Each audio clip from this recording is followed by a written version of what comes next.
But akukho mnandi bhuti mntana. Akukho mnandi bhuti ingasibukani bayafumaneka bhuti nyani because andiyazi ndizawuthenza mngcoma ngento because ndidendwa nabazali ngumntana kuphela kwakhe bhuti. Abahlali base-Scenery Park eMonti bamemelela ukuba ivalwe indawo yentselo apho kusweleke khona abantu abangama-21. Indlu nkulu yonke noma singaphelele ngenxa mhlawumbe yokungaboni ngasolinye kwezinye indawo kodwa bekwalokho siumndeni akekho ozondwayo. Lifikelele esiphelweni ixesha lokuzilela iKumkani engasekhoyo yesizwe samaZulu uKumkani Goodwill Zwelithini kaBhekuzulu neliqatshelwe ngomsitho ontsuku 2 wokuhlamba inzila. It's about developing sport. It's about taking off the children from the streets. It's about taking them off drugs. Sebeleze nkcubeko nezemidlalo eMpumalanga liqale iphulo lokuphuhlisa ibhola ekhatywayo kweli phondo. Kodani mzonsundu kwindawo ngendawo nikuzo sithi yamkelana uvimba wethu ngokuhlwanje. Abahlali base-Scenery Park eMonti kwiphondo laseMpuma koloni basakhwanqisekile sisithwakumbe sokusweleka kwabantu abangama-21 abaphulukene nobomi babo kwindawo yentselo eMonti eMpuma koloni. Uninzi lwamaxhoba phantsi kweminyaka 18 kukholelwa ukuba kubekho uxalathelwano lwabathengi kule ndawo yentselo enyobeni ye-Scenery Park. Kungoku nje abahlali bamemelela ukuba ivalwe le ndawo yentselo nanjengoko besithi abanini bale ndawo abanankathalo kutyholwa ngokuba amaxhobe bebhiyozela ugqiba imviwo zesiqingatha sonyaka ngethuba kusenzeka le ntlekele. Isehlo esothuse umzi bekunyembezana xeshikweni kuqhutywa inkqubo yokufanisa imizimba ngoku bajamelane nomsebenzi wokungcwaba abantwana babo. But akukho mnandi bhuti mntana. Akukho mnandi bhuti ingasibukani bayafumaneka bhuti nyani because andiyazi ndizawuthenza mngcoma ngento because ndidendwa nabazali ngumntana kuphela kwakhe bhuti. Mna nabahlali simi nabo apha sicela lo rhulumente wethu uba le tavern bekufanele iyavala nini ngoku because okokuqala kuthiwa kiko okokuqala kusenzeka le nto apha.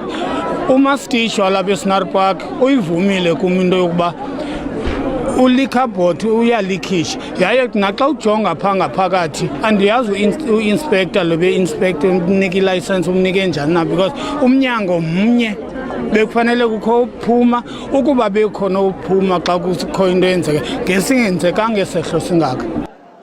Umphathiswa wenkonzo yesipolisa uBhekicele khange akwazi ukuzibamba emva kokuba ebone imizimba yabantwana.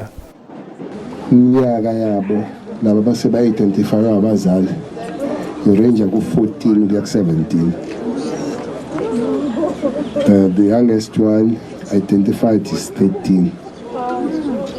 Looks like there are 8 girls and 12 boys. So lo otholwe ogqiwe 21 sizomthola ukuthi but there are 8 girls and 12 boys that make the original 20. Into esapsayo nje ngengenile khona ngihlulekile ukudlulela la bebahlinzwa khona.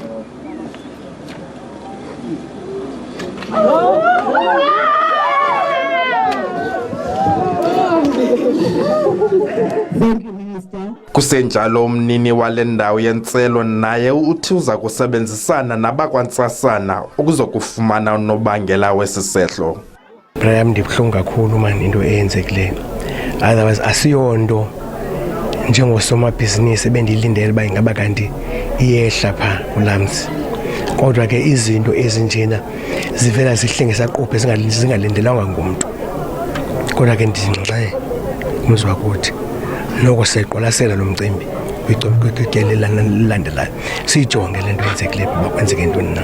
Kwathunyelwe nonontlalontle ukuba bazokuqhuba inkqubo yentuthuzelo ngokwasemphefumlweni.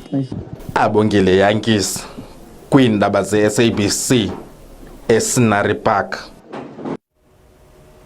Kanti umongameli weli umnumzana URamaphosa uqethise amazwi ovelwano kwintsapho eziphulukene nabantwana bazo kwesi siganeko. While the President awaits more information on the incident, his thoughts are with the families who have lost children, as well as families who are awaiting confirmation of how their children may have been affected.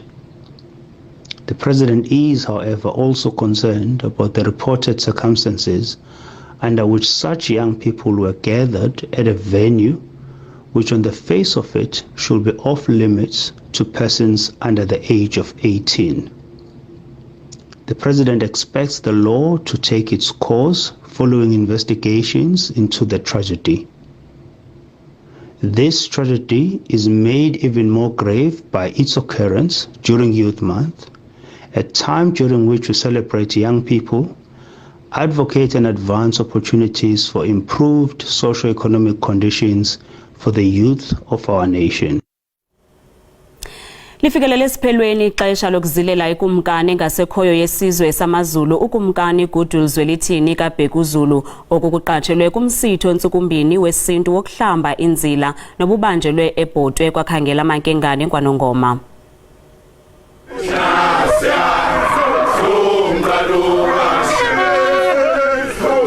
Ibe ingoma nemidaniso ngethuba kuqosheliswa umsitho wesintu wokuhlamba inzila.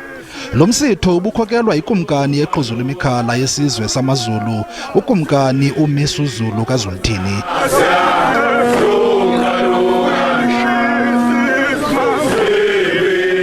Isigaba ezimbini lomsitho esokuqala iseso sokuzingela nokuhlanjwa kwezikhali zikaKumkani Goodwill Zwelithini.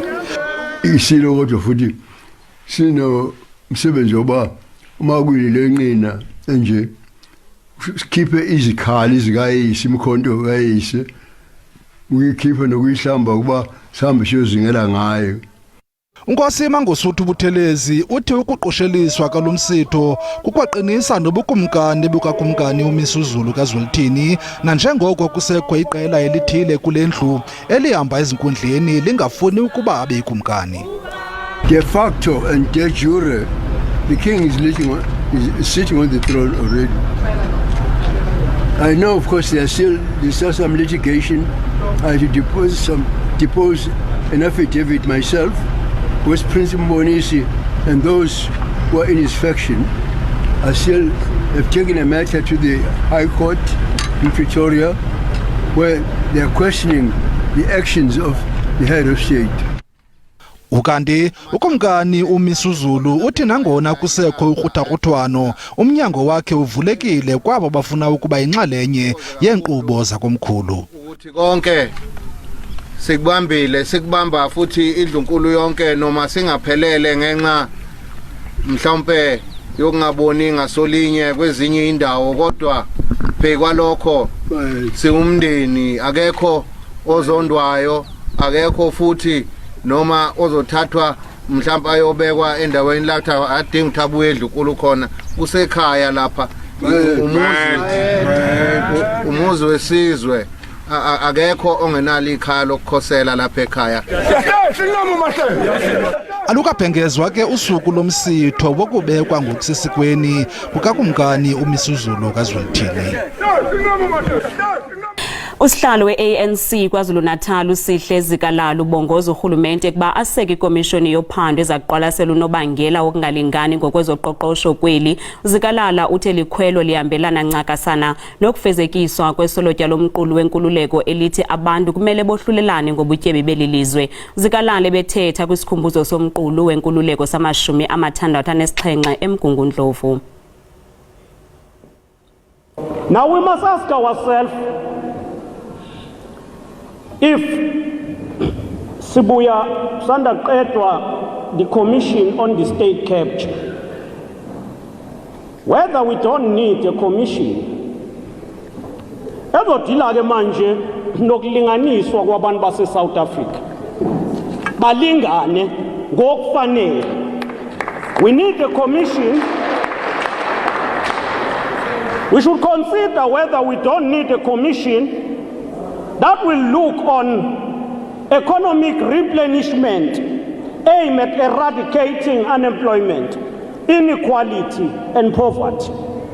Ikomishoni ezothi lo mhlaba, and ngiyafuna ukuyi-emphasize le point, ucomrade former president Mbeki usanda kuyibeka wathi ngenzeka ukuthi iNazareth yenza iphutha ngokuthi we must expropriate land and give land to our people. Because all South Africans are our people, and I think it's correct. He then says, the Freedom Charter said, land shall be allocated among those who work it. So if we are to implement that, we need a commission ezothi uright ukuthi South Africa kube nomuntu ona 1000 hectares of land. Abanye bengenalutho. We've got youth that needs land. And therefore we'll need a commission ezothi hayi umuntu akahlale nomuzi wakhe nomhlaba at least 300 hectares omunye umhlaba siwunikezele kwabanye abantu. That is the kind of a commission that we need. A commission to look now on the specification of how to address poverty, inequality, and unemployment. We need a commission of what umama banks are dominating South Africa for. Hayi namanye amabhenki akakhandwe abantu abakwazi ukukhanda amabhenki ngokwabo abawakhande bavuleleke kungabibikho imonopoly. Iqela le-I-EFF lithi ukuba azide zibekho iziphumo zoko kuqulethwe kumqulu wenkululeko i-Freedom Charter kuseza kubakho ukungalingani kweli loMzantsi Afrika. Eli qela belibambe umsitho wokuphawula iminyaka engama-67 kwamkelwa lomqulu wenkululeko eKliptown eSoweto. Olu xwebhu lwaphehlelelwa ngomnyaka ka-1955 kwaye lusisiseko sezopolitiko, uqoqosho nentlalo efunwa ngabantu boMzantsi Afrika. Inkokheli ye-I-EFF umnumzana Julius Malema uthi kusekude bhakubha kwaye ukuba azide zibekho iziphumo zoko kuqulethwe kumqulu wenkululeko i-Freedom Charter kuseza kuthi gqolo kukho ukungalingani phakathi kwabamnyama nabamhlophe. Ethetha nabahlali baseKliptown nekulapho waphehlelelwa khona lomqulu, lo kaMalema uthi kumele kuvalwe umsantsa phakathi kwababhokotho zifumileyo nabo bazimpula zikalujaca. Comrades, we must make sure that our freedom does not discriminate on the basis of color, race, sex, or belief. We must make sure that our freedom is enjoyed by everybody, black and white, without discrimination. Even countrymen and brothers, they must feel this freedom. Lomqulu waphehlelelwa ngenjongo yokulwa nemithetho yocalucalulo phansi korhulumente wengcinezelo. Kodwa kunanamhlanje uluntu lusakhala simantshiyane lusithi aluziboni iziphumo zoko kuqulethwe kulomqulu wenkululeko. Into engikhala ngayo la Freedom Park sinenkinga ye-electric lana electric yasokolisa kakhulu. Sinokuhlala esikhathi eside singanegesi la ekhaya and then service yethu is not okay. Sometimes namanzi anokuhamba. But into engicela namhlanje ngicela ukuthi at least i-EFF nje ifike lana eKliptown isithembise zonke izinto ukuthi solunga. Ngicela ukuthi zonke lezi zinto engizibonayo esikhulunywe namhlanje lana ekhaya eKliptown ziyenzakala ngokuba njengamanje from 2019 ngilive Freedom Park angiboni mehluko yento ezenzakalayo. Iqela le-I-EFF lithi inkululeko eyafunyanwa ngomnyaka ka-1994 inkululeko yezopolitiko kwaye inkululeko yezopolitiko ingekho eyoqoqosho ayiyonkululeko. Amagcisa asakhulayo eMpuma Kapa acela urhulumente ukuba ongeze inkxaso-mali abangabantu abakhe basokola ukwenza imali kulandela ukuvalwa kweli candelo ngenxa ye-COVID-19. Sisathetha ngezobugcisa uqalile kule veki umnyhadala wezobugcisa eMakhanda. Kwiminyaka emibini edluleyo lo msitho obubanjwa ngobuxhakaxhaka bale mihla ngenxa yalo bhubhane. Kodwa kuba inyenyisiwe imiqathango ye-COVID-19 abantu bamkelekile kuba bayokubukela amagcisa ebonisa ngezakhono zawo eqongeni. Imincili kumagcisa zokubonisa ngezakhono zawo kulomnyhadala. Ukumiselwa kwemiqathango yokulawula i-COVID-19 kubangele ukuba lo msitho ubanjwe ngobuxhakaxhaka bale mihla. Kodwa ngoku amagcisa abuyela eqongeni phambi kwababukeli. There's abantu endiye ndaconnecta nabo during iminyaka edlulileyo ye-National Arts Festival, so ndiyacinga uba ixesha libalulekile kakhulu in terms of ukuba sifuthane sonke sizi-artists. Elixesha linzima le-COVID lisifumene kabuhlungu endlela abakasikwazi ukwenza umsebenzi. Abaququzeleli balomsitho banemincili kukwamkela kwakho ababukeli. As always, the National Arts Festival is a rich feast of everything arts and culture. Ukunyenyiswa kwemiqathango elawula i-COVID-19 kuthetha ukuba lo msitho uza kubanjwa phambi kwababukeli abaliqela. Kwiindaba ze-SABC, ndinguyolanda Kambile. Umbutho abahleli kweli i-SANEF uthi useke ikomiti entsha ezagxila kwimpilo yasengqondweni yentatheli. Lo mbutho uthi le minyaka imbalwa igqithileyo ibonakale ngamandla indlela eziphansi koxinzelelo lwasengqondweni ngayo intatheli kweli lizwe. SANEF ibambe umsitho wembasa zesikuvile bambisene neStandard Bank eGauteng phezolo.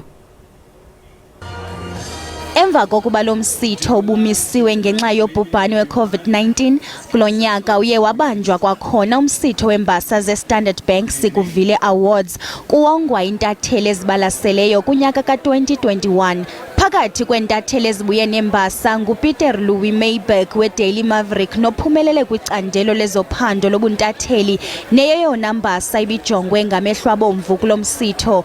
Uphumelele ngenqaku lakhe lokudiza ukunikezelwa ngongekho mthethweni kwethenda yesebe lezempilo exabisa i-150 million rand kwinkampani Digital Vibes nekwakhokelela ekususweni kobesakuba ngumphathiswa wezempilo uGqirha Zwelithini. Digital Vibes expose, the fallout from the expose and the political repercussions for somebody like former Minister Zwelithini really highlights the impact of this kind of work. So it makes me happy to recognize the fact that we live in a country where the public appreciates this kind of journalism. Kulo nyaka kongezwe necandelo le-visual journalism kwezimbasa. Uphandulwazi jikelo wephephandaba i-Cape Times ufumene imbasa ezimbini ngendlela abalisa ngayo amabali esebenzisa imifanekiso.